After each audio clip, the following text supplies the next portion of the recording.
എല്ലാ തെരഞ്ഞെടുപ്പുകൾ കഴിയുമ്പോഴും അത് കോൺഗ്രസ് പാർട്ടി ഭരണത്തിലാണെങ്കിലും പ്രതിപക്ഷത്തിലാണെങ്കിലും കോൺഗ്രസ് ഹൈക്കമാൻഡ് പ്രതിനിധികൾ വന്ന് MLA-മാരോട് സംസാരിക്കുക എന്നത് ഒരു കോൺഗ്രസിൻ്റെ ഒരു പ്രൊസീജിയറാണ്. അതാണ് ഇന്ന് KPCC നടക്കുന്നത്. അതിനിടയിൽ ഇപ്പോഴും ഈ അഭിപ്രായ പ്രകടനങ്ങൾ പലപ്പോഴും വരുന്നുണ്ട്, ഡൽഹിക്ക് പോകുന്നുണ്ട്.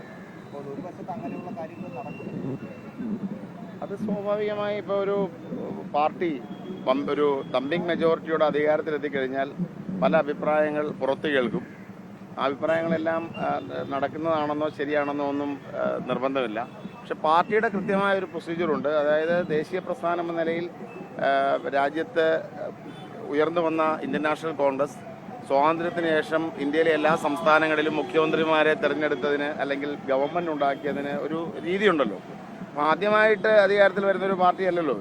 അപ്പോൾ വർഷങ്ങളായി അധികാരവുമായി ബന്ധപ്പെട്ട് നിൽക്കുന്ന, ജനങ്ങളുമായി ബന്ധപ്പെട്ട് നിൽക്കുന്ന രീതി എന്ന നിലയിൽ തീർച്ചയായിട്ടും മുഖ്യമന്ത്രിമാരെ തിരഞ്ഞെടുക്കുന്നതിൽ ബാക്കിയുള്ള കാര്യങ്ങളിൽ കോൺഗ്രസിനൊരു രീതിയുണ്ട്. ആ രീതിയാണ് നടന്നുകൊണ്ടിരിക്കുന്നത്. തീർച്ചയായിട്ടും ഇതൊരു കൂട്ടായ്മയുടെ വിജയമാണ്.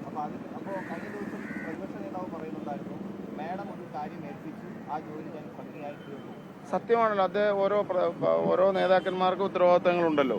പ്രതിപക്ഷ നേതാവുണ്ട്, KPCC പ്രസിഡന്റുണ്ട്, UDF കൺവീനർമാരുണ്ട്, പാർട്ടിയുടെ ഭാരവാഹികളുണ്ട്, ജനപ്രതിനിധികളുണ്ട്, എല്ലാ ഇപ്പോൾ ബൂത്ത് പ്രസിഡന്റുമാർ, പാർട്ടിയുടെ ബൂത്ത് സെക്രട്ടറിമാർ എല്ലാവരും അവരുടെ ജോലിയാണല്ലോ. ആ ജോലി അദ്ദേഹത്തിന് ഏൽപ്പിച്ച ദൗത്യം അദ്ദേഹം വിജയകരമായി പൂർത്തീകരിച്ചു എന്ന് പറയുന്നതിൽ എന്താണ് തെറ്റ്?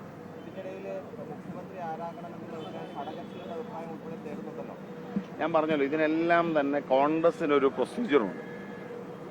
അപ്പോൾ എന്ന് പറഞ്ഞാൽ ഇപ്പോൾ ആദ്യമായി രൂപീകരിക്കപ്പെട്ട, ഇപ്പോൾ തമിഴ്നാട്ടിൽ വിജയുടെ പാർട്ടി അധികാരത്തിൽ വരുന്നു. അവർ ആദ്യമായി രൂപീകരിക്കപ്പെട്ട പാർട്ടിയാണ്. അപ്പോൾ അവരുടെ രീതികൾക്കൊരു പുതുമയുണ്ടാകും. പക്ഷേ കോൺഗ്രസിനെ സംബന്ധിച്ച് അങ്ങനെയല്ല. ഞാൻ നേരത്തെ പറഞ്ഞ ദേശീയ പ്രസ്ഥാനം എന്ന നിലയിൽ രാജ്യത്ത് ഉയർന്നു വന്ന പാർട്ടി, ഇന്ത്യയിലെ എല്ലാ സംസ്ഥാനങ്ങളിലും രാജ്യത്തും അധികാരത്തിൽ നിന്ന പാർട്ടി, അതിൻ്റെ നേതാക്കന്മാരെ തിരഞ്ഞെടുക്കുന്നതിൽ, അതിൻ്റെ മുഖ്യമന്ത്രിമാരെ തിരഞ്ഞെടുക്കുന്നതിൽ വർഷങ്ങളായി പിന്തുടരുന്ന ഒരു രീതിയെ, അതിൽ എന്താണ് പുതുമ?